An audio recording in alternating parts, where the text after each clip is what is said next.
அம்மா கவிதா, என்னமாச்சு? ஏன் இப்படி கோவமா மகா கிட்ட பேசிக்கிட்டு இருக்க? அவளே கேளுங்கப்பா. நான் எதுக்கு இவளை திட்டேன்னு இவளே கேளுங்க. மகா, என்னம்மா நடந்துச்சு?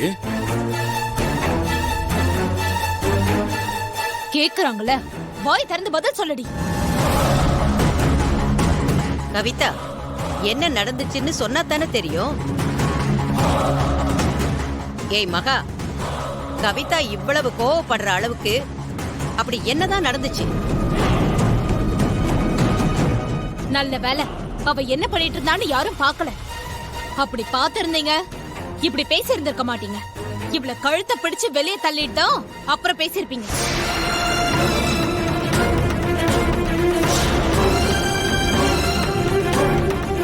மகா, நீ ஏன் பேசாம இருக்க? என்ன நடந்ததுன்னு சொல்லு.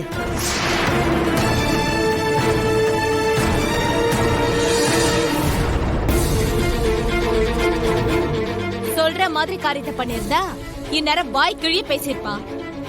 பேச முடியாத அளவுக்கு ஒரு விஷயம் பண்ணதுனாலதான் அந்த மாதிரி வந்து நிக்கிறா. அப்பா, இவ திருவோட ரூம்ல என்ன பண்ணிட்டு இருந்தான்னு தெரியுமா?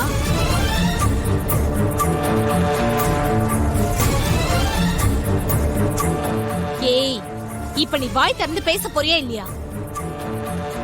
நீ என்ன பண்ணிட்டு இருந்தன்னு எல்லாருக்கும் சொல்லு. இங்க இருக்கிற எல்லாருக்குமே தெரியட்டும்.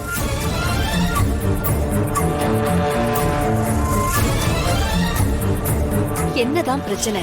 நீ எதுக்கு பேசாம இருக்க? நான் இன்னும் கொஞ்சம் எச்சரிக்கையா இருந்திருக்கணும். இப்போ இந்த பிரச்சனையை எப்படி சமாளிக்க போறேன்னு தெரியலையே. இவங்க போடுற சத்தத்துல அவர் வேற எழுந்து வந்துட்டா அவ்வளவுதான். நல்லா மாட்ட போறேன். இவங்க இந்த பிரச்சனையை சாதாரணமா விட மாட்டாங்களே. என்ன பண்ண போறாங்களோ? இவங்க எந்த எல்லைக்கும் போவாங்க? கடவுளே, நான் இப்போ என்ன பண்ணுவேன்? அம்பிகா அம்மா இந்த விஷயத்தை கேட்டா என்ன நினைப்பாங்களோ? அப்பா, நீங்க தானே இவளுக்கு நல்ல பொண்ணுன்னு சர்டிபிகேட் கொடுத்தீங்க. இந்த நல்ல பொண்ணு என்ன காரியம் பண்ணிருக்கான்னு இவ வாயாலே சொல்லுவா. அப்பதான் இவ யாருன்னு உங்க எல்லாருக்குமே தெரியும்.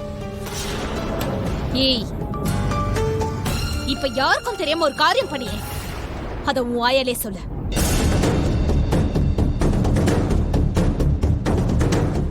ஏய் மகா, இவ்வளவு தூரம் எல்லாரும் கேட்டுக்கிட்டு இருக்கோம். நீ பாட்டுக்கு யாருக்கோ வந்த விருந்தோன்னு சைலண்டா நின்னுட்டு இருக்க. அப்படி என்ன பண்ணி தொலைச்சேன்னு சொல்லி தொலை.